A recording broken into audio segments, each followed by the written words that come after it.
Chapter 16.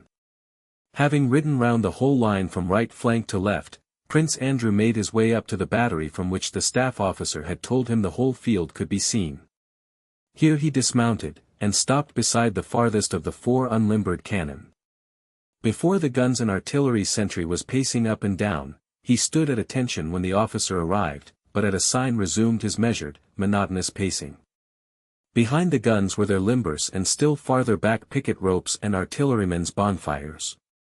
To the left, not far from the farthest cannon, was a small, newly constructed wattle shed from which came the sound of officers' voices in eager conversation. It was true that a view over nearly the whole Russian position and the greater part of the enemy's opened out from this battery.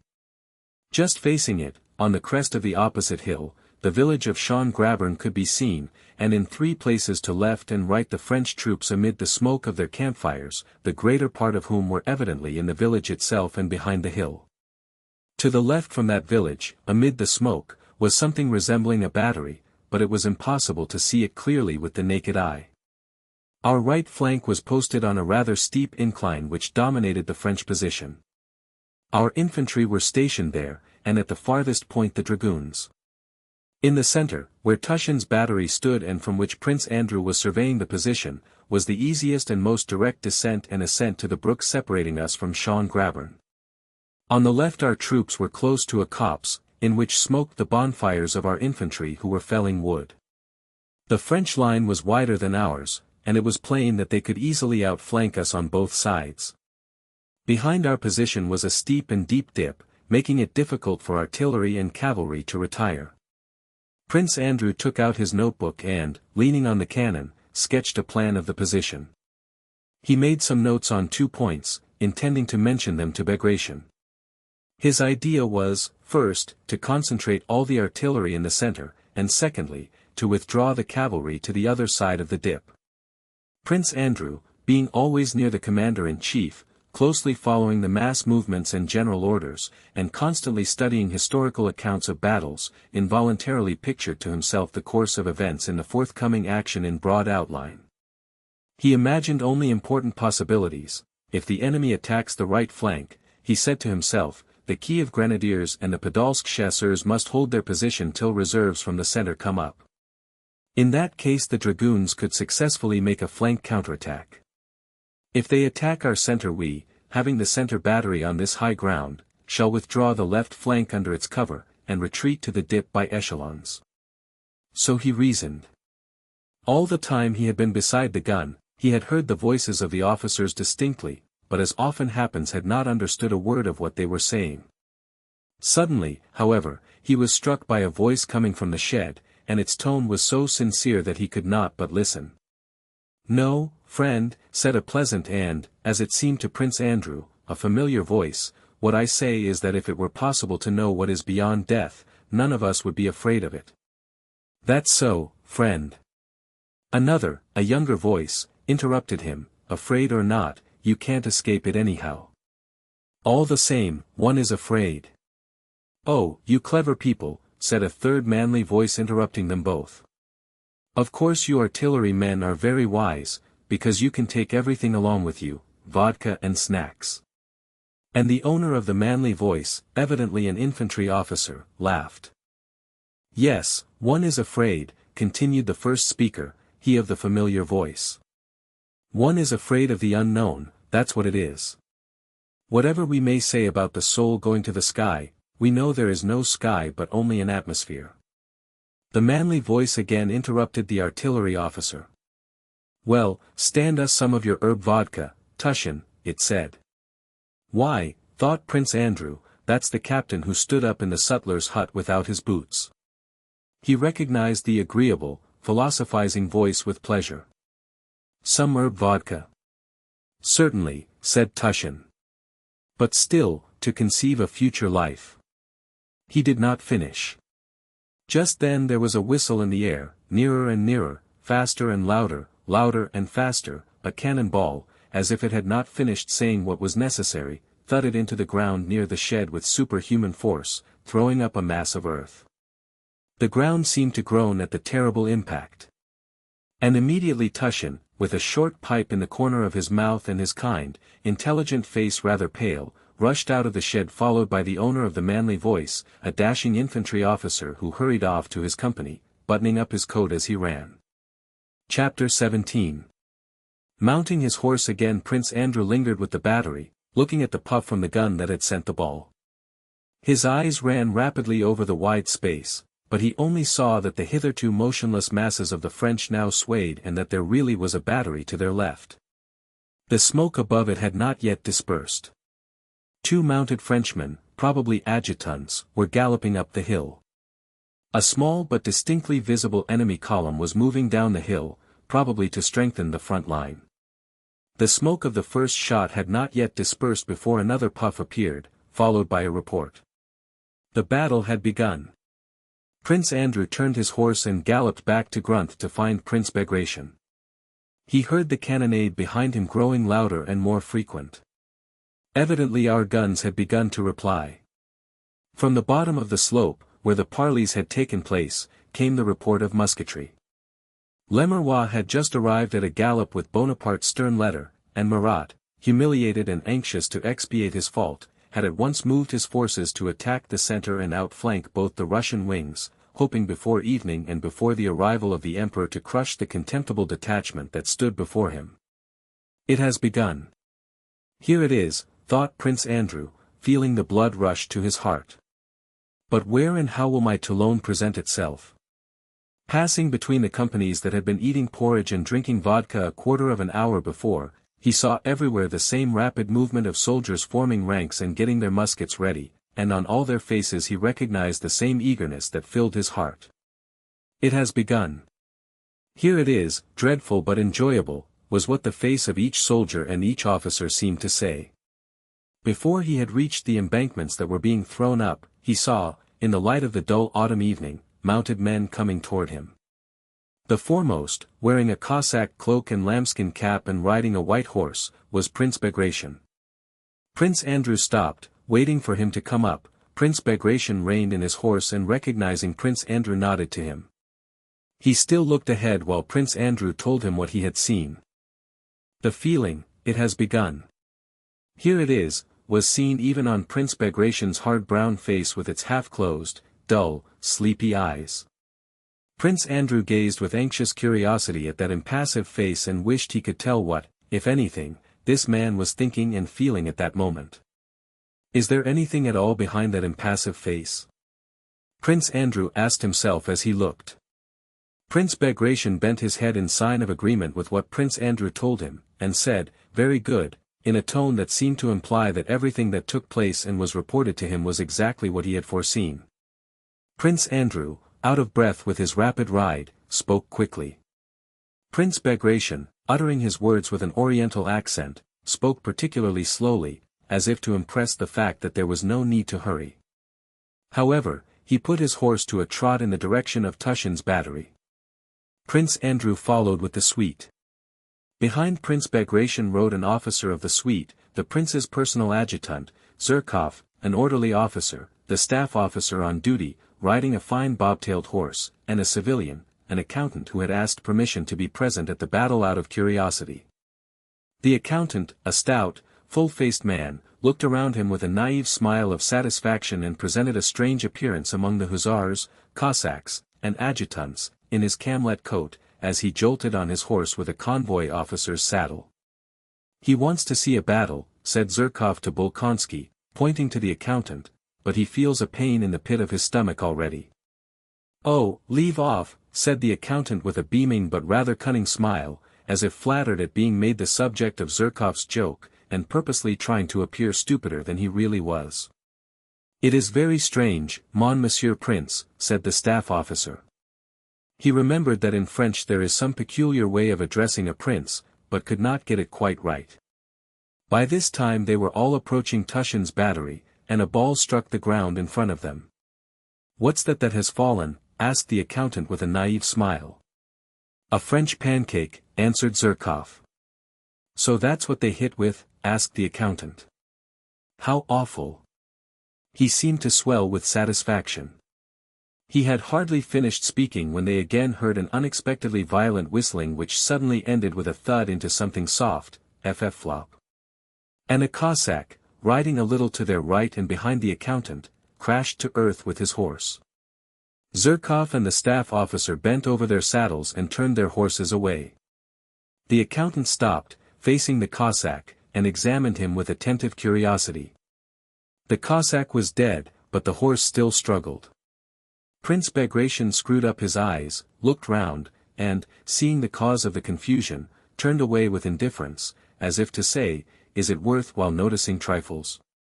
He reined in his horse with the care of a skillful rider and, slightly bending over, disengaged his saber which had caught in his cloak. It was an old-fashioned saber of a kind no longer in general use. Prince Andrew remembered the story of Suvorov giving his saber to Bagration in Italy, and the recollection was particularly pleasant at that moment. They had reached the battery at which Prince Andrew had been when he examined the battlefield. "Whose company?" asked Prince Bagration of an artilleryman standing by the ammunition wagon. He asked, "Whose company?" but he really meant, "Are you frightened here?" and the artilleryman understood him. "Captain Tushin's, Your Excellency," shouted the red-haired, freckled gunner in a merry voice, standing to attention. "Yes, yes," muttered Bagration as if considering something, and he rode past the limbers to the farthest cannon. As he approached, a ringing shot issued from it deafening him and his suite, and in the smoke that suddenly surrounded the gun they could see the gunners who had seized it straining to roll it quickly back to its former position. A huge, broad-shouldered gunner, number 1, holding a mop, his legs far apart, sprang to the wheel, while number 2 with a trembling hand placed a charge in the cannon's mouth. The short, round-shouldered Captain Tushin, stumbling over the tail of the gun carriage, moved forward and, not noticing the general, looked out shading his eyes with his small hand. "Lift it 2 lines more and it will be just right," cried he in a feeble voice to which he tried to impart a dashing note, ill-suited to his weak figure. "Number 2, he squeaked. "Fire, Medvedev." Bagration called to him, and Tushin, raising 3 fingers to his cap with a bashful and awkward gesture not at all like a military salute but like a priest's benediction, approached the general. Though Tushin's guns had been intended to cannonade the valley, he was firing incendiary balls at the village of Schön-Grabern visible just opposite, in front of which large masses of French were advancing. No one had given Tushin orders where and at what to fire, but after consulting his sergeant major, Zakharchenko, for whom he had great respect, he had decided that it would be a good thing to set fire to the village. "Very good," said Bagration in reply to the officer's report, and began deliberately to examine the whole battlefield extended before him. The French had advanced nearest on our right. Below the height on which the Kiev regiment was stationed, in the hollow where the rivulet flowed, the soul-stirring rolling and crackling of musketry was heard, and much farther to the right beyond the dragoons, the officer of the suite pointed out to Bagration a French column that was outflanking us. To the left the horizon bounded by the adjacent wood. Prince Bagration ordered 2 battalions from the center to be sent to reinforce the right flank. The officer of the suite ventured to remark to the prince that if these battalions went away, the guns would remain without support. Prince Bagration turned to the officer and with his dull eyes looked at him in silence. It seemed to Prince Andrew that the officer's remark was just and that really no answer could be made to it. But at that moment an adjutant galloped up with a message from the commander of the regiment in the hollow and news that immense masses of the French were coming down upon them and that his regiment was in disorder and was retreating upon the Kiev Grenadiers. Prince Bagration bowed his head in sign of assent and approval. He rode off at a walk to the right and sent an adjutant to the dragoons with orders to attack the French. But this adjutant returned half an hour later with the news that the commander of the dragoons had already retreated beyond the dip in the ground, as a heavy fire had been opened on him and he was losing men uselessly, and so had hastened to throw some sharpshooters into the wood. "Very good," said Bagration. As he was leaving the battery, firing was heard on the left also, and as it was too far to the left flank for him to have time to go there himself, Prince Bagration sent Zherkov to tell the general in command, the one who had paraded his regiment before Kutuzov at Braunau, that he must retreat as quickly as possible behind the hollow in the rear, as the right flank would probably not be able to withstand the enemy's attack very long. About Tushin and the battalion that had been in support of his battery all was forgotten. Prince Andrew listened attentively to Bagration's colloquies with the commanding officers and the orders he gave them and, to his surprise, found that no orders were really given, but that Prince Bagration tried to make it appear that everything done by necessity, by accident, or by the will of subordinate commanders was done, if not by his direct command, at least in accord with his intentions. Prince Andrew noticed, however, that though what happened was due to chance and was independent of the commander's will owing to the tact Bagration showed, his presence was very valuable. Officers who approached him with disturbed countenances became calm, soldiers and officers greeted him gaily, grew more cheerful in his presence, and were evidently anxious to display their courage before him. Chapter 18. Prince Bagration, having reached the highest point of our right flank, began riding downhill to where the roll of musketry was heard but where on account of the smoke nothing could be seen.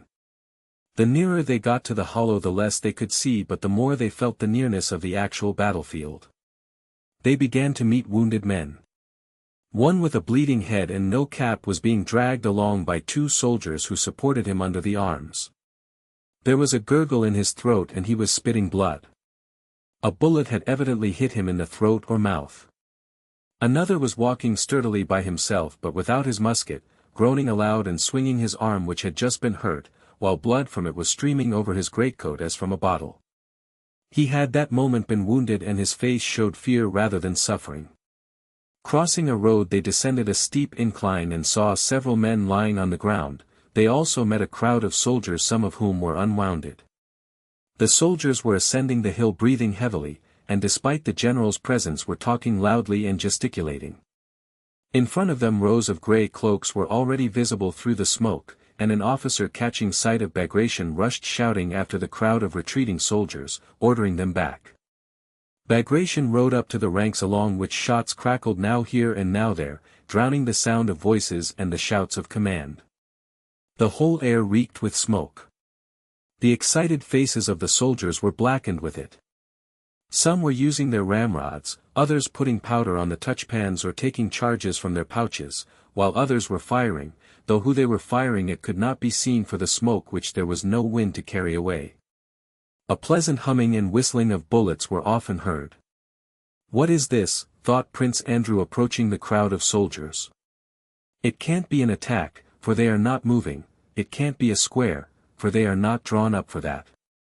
The commander of the regiment, a thin, feeble-looking old man with a pleasant smile, his eyelids drooping more than half over his old eyes, giving him a mild expression, rode up to Bagration and welcomed him as a host welcomes an honored guest. He reported that his regiment had been attacked by French cavalry and that, though the attack had been repulsed, he had lost more than half his men. He said the attack had been repulsed, employing this military term to describe what had occurred to his regiment, but in reality he did not himself know what had happened during that half-hour to the troops entrusted to him, and could not say with certainty whether the attack had been repulsed or his regiment had been broken up. All he knew was that at the commencement of the action balls and shells began flying all over his regiment and hitting men and that afterwards someone had shouted, "Cavalry," and our men had begun firing. They were still firing, not at the cavalry which had disappeared, but at French infantry who had come into the hollow and were firing at our men. Prince Bagration bowed his head as a sign that this was exactly what he had desired and expected. Turning to his adjutant he ordered him to bring down the 2 battalions of the 6th Chasseurs whom they had just passed. Prince Andrew was struck by the changed expression on Prince Bagration's face at this moment. It expressed the concentrated and happy resolution you see on the face of a man who on a hot day takes a final run before plunging into the water. The dull, sleepy expression was no longer there, nor the affectation of profound thought. The round, steady, hawk's eyes looked before him eagerly and rather disdainfully, not resting on anything although his movements were still slow and measured.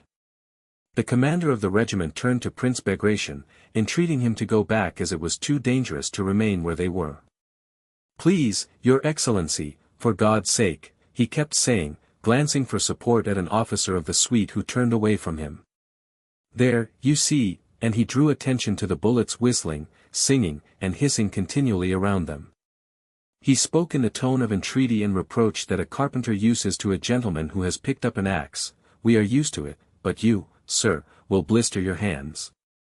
He spoke as if those bullets could not kill him, and his half-closed eyes gave still more persuasiveness to his words. The staff officer joined in the colonel's appeals, but Bagration did not reply. He only gave an order to cease firing and reform, so as to give room for the two approaching battalions. While he was speaking, the curtain of smoke that had concealed the hollow, driven by a rising wind, began to move from right to left as if drawn by an invisible hand, and the hill opposite, with the French moving about on it, opened out before them. All eyes fastened involuntarily on this French column advancing against them and winding down over the uneven ground. One could already see the soldiers' shaggy caps, distinguish the officers from the men, and see the standard flapping against its staff. "They march splendidly," remarked someone in Bagration's suite. The head of the column had already descended into the hollow. The clash would take place on this side of it. The remains of our regiment which had been in action rapidly formed up and moved to the right. From behind it, dispersing the laggards, came 2 battalions of the 6th Chasseurs in fine order. Before they had reached Bagration, the weighty tread of the mass of men marching in step could be heard. On their left flank, nearest to Bagration, marched a company commander, a fine round-faced man, with a stupid and happy expression, the same man who had rushed out of the wattle shed. At that moment he was clearly thinking of nothing but how dashing a fellow he would appear as he passed the commander. With the self-satisfaction of a man on parade, he stepped lightly with his muscular legs as if sailing along, stretching himself to his full height without the smallest effort, his ease contrasting with the heavy tread of the soldiers who were keeping step with him. He carried close to his leg a narrow unsheathed sword, small, curved, and not like a real weapon, and looked now at the superior officers and now back at the men without losing step, his whole powerful body turning flexibly. It was as if all the powers of his soul were concentrated on passing the commander in the best possible manner, and feeling that he was doing it well he was happy. Left, left, left, he seemed to repeat to himself at each alternate step, and in time to this, with stern but varied faces, the wall of soldiers burdened with knapsacks and muskets marched in step, and each one of these hundreds of soldiers seemed to be repeating to himself at each alternate step, left, left, left. A fat major skirted a bush, puffing and falling out of step. A soldier who had fallen behind, his face showing alarm at his defection, ran at a trot, panting to catch up with his company. A cannon ball, cleaving the air, flew over the heads of Bagration and his suite, and fell into the column to the measure of left, left. Close up, came the company commander's voice in jaunty tones. The soldiers passed in a semicircle round something where the ball had fallen, and an old trooper on the flank, a non-commissioned officer who had stopped beside the dead men, ran to catch up his line and, falling into step with a hop, looked back angrily, and through the ominous silence and the regular tramp of feet beating the ground in unison, one seemed to hear left, left, left. "Well done, lads," said Prince Bagration. "Glad to do our best, your Excellency," came a confused shout from the ranks. A morose soldier marching on the left turned his eyes on Bagration as he shouted, with an expression that seemed to say, "We know that ourselves."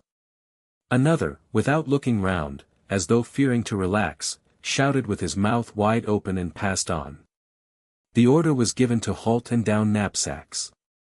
Bagration rode round the ranks that had marched past him and dismounted.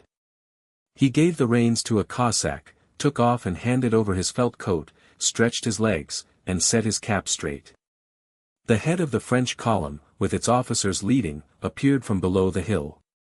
"Forward, with God," said Bagration, in a resolute, sonorous voice, turning for a moment to the front line, and slightly swinging his arms, he went forward uneasily over the rough field with the awkward gait of a cavalryman. Prince Andrew felt that an invisible power was leading him forward, and experienced great happiness. The French were already near. Prince Andrew, walking beside Bagration, could clearly distinguish their bandoliers, red epaulets, and even their faces. He distinctly saw an old French officer who, with gaitered legs and turned-out toes, climbed the hill with difficulty. Prince Bagration gave no further orders and silently continued to walk on in front of the ranks. Suddenly one shot after another rang out from the French, smoke appeared all along their uneven ranks, and musket shots sounded. Several of our men fell, among them the round-faced officer who had marched so gaily and complacently. But at the moment the first report was heard, Bagration looked round and shouted, "Hurrah! Hurrah! Ah, ah!" rang a long-drawn shout from our ranks, and passing Bagration and racing one another they rushed in an irregular but joyous and eager crowd down the hill at their disordered foe.